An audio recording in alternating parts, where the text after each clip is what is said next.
Say hello to Bob Gray. Now, he has talked with some of the biggest stars and producers in Hollywood. He's been invited to A-list parties, and the best part of it, the people talking to him and inviting him have no idea who he is.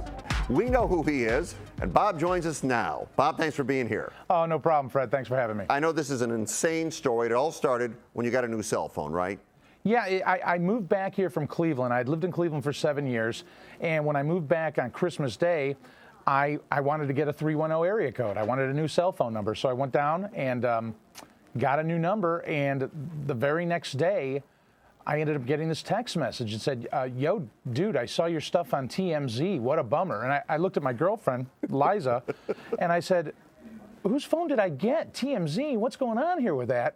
So I called the person up, and they told me, and it was somebody I had known, and I looked up, and I saw all the stuff he was in. I was like, yeah, I know who this guy is. So let me jump in. All right, so first of all, we know that you got the phone number of a celebrity. That's fair to say, correct? Correct. Okay, somebody who was well known.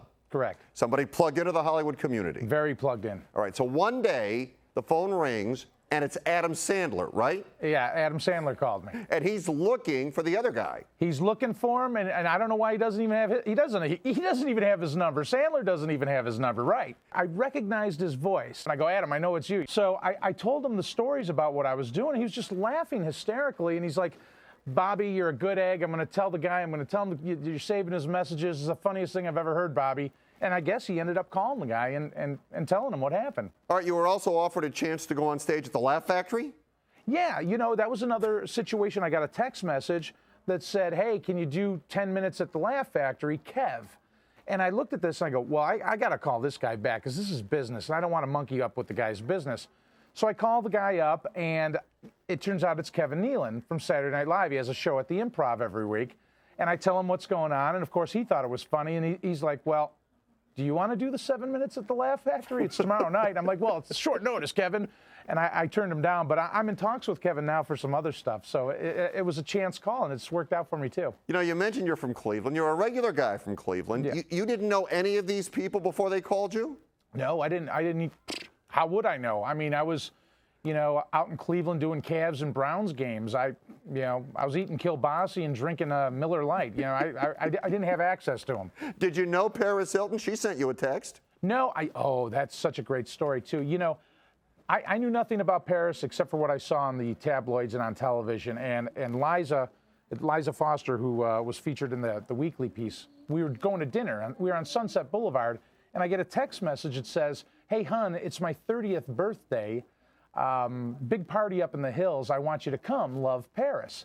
So I look at Liza, and I'm like, how many Parises do you know? So I go text her back. So Liza's got the thing. She texts her back, yeah, baby, I'd love to come to your birthday party, but put Bob Gray on the list. He directed that Bigfoot movie, and Liza Foster, she's in it too, and send the address.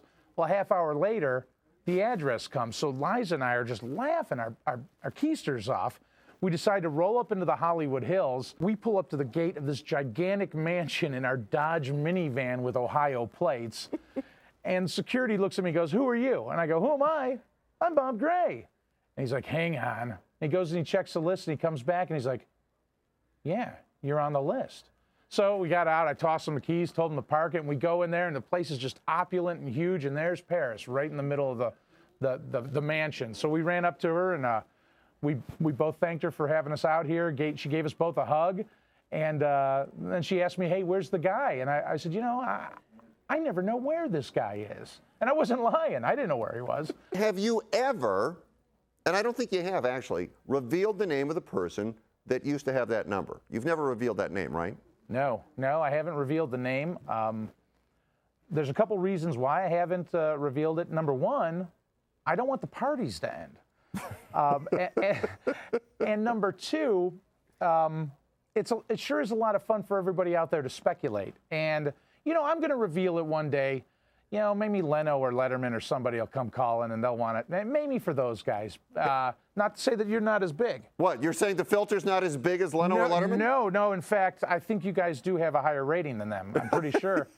But, well, you know what I'm doing. I know what you're doing. Have you ever talked to him? Yeah, I did talk to him. Actually, about a week after Adam Sandler called me, I was driving down the road, and my phone rang again, and I answered it, and the voice on the other end said, "How does it feel to be living my life?" And I was like, oh, dude, I've been waiting for you to call me for 3 months. And he said, yeah, Sandler told me to call you. He said, you got all my messages. And I'm like, yeah, I've got them. So what we ended up doing was talking for about a half an hour. He gave me his legitimate number so I could now forward his important messages to him.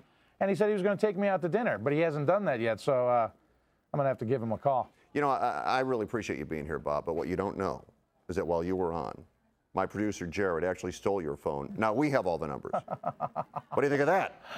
That sucks. All right, man. Thanks for coming down. We'll see you at the party. All right, thanks, man.